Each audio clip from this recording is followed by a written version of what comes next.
Did you know Australia is estimated to have over 6,000 job openings for physiotherapists by 2026? On top of that, they have just made the path easier for international physiotherapists to work in Australia. Yes, you heard it right. If you're an overseas physiotherapist planning to work in Australia, this video is just for you. Stick till the end. Hi everyone, and welcome back to MedCare by Academically, your trusted guide to global healthcare careers. In today's video, we are going to talk about the APC assessment steps for international physiotherapists and a huge update on the APC standard pathway.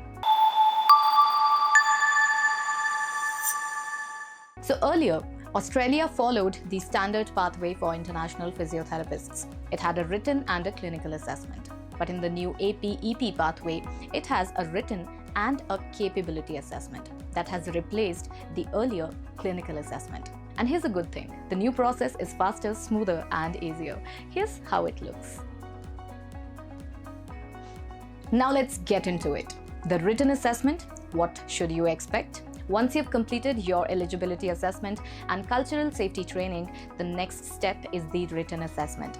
It assesses your theoretical knowledge in decision-making, clinical settings, and problem-solving skills to meet the physiotherapy standards in Australia.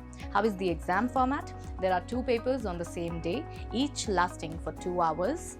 Both of the exams include 15 clinical scenarios, and each scenario has MCQs. That's 60 questions per paper, or 120 in total. The questions reflect a range of clinical areas across the lifespan and different practice settings.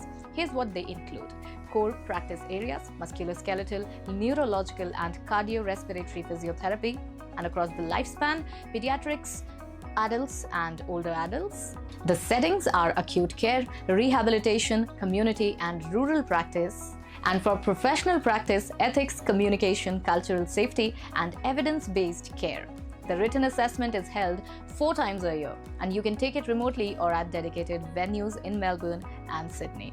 And now comes the capability assessment. After clearing the written assessment, the next step is capability assessment. It's a 1.5-hour online oral exam. And this exam, since it is replacing the clinical assessment, which was an in-person exam conducted in Australia, after clearing the capability assessment, you have to attend a 1-day clinical workshop in Australia. It's a small group training, and once you complete all the steps, you receive the final certificate and you are going to be ready to practice in Australia. If you're in the process of standard pathway of APC, you don't have to worry. You can talk to our experts and they're going to guide you with the new APEP pathway. The link is in the description below. And if you found this video helpful, don't forget to like, share and subscribe. Thanks for watching, and we'll see you in the next one. Take care.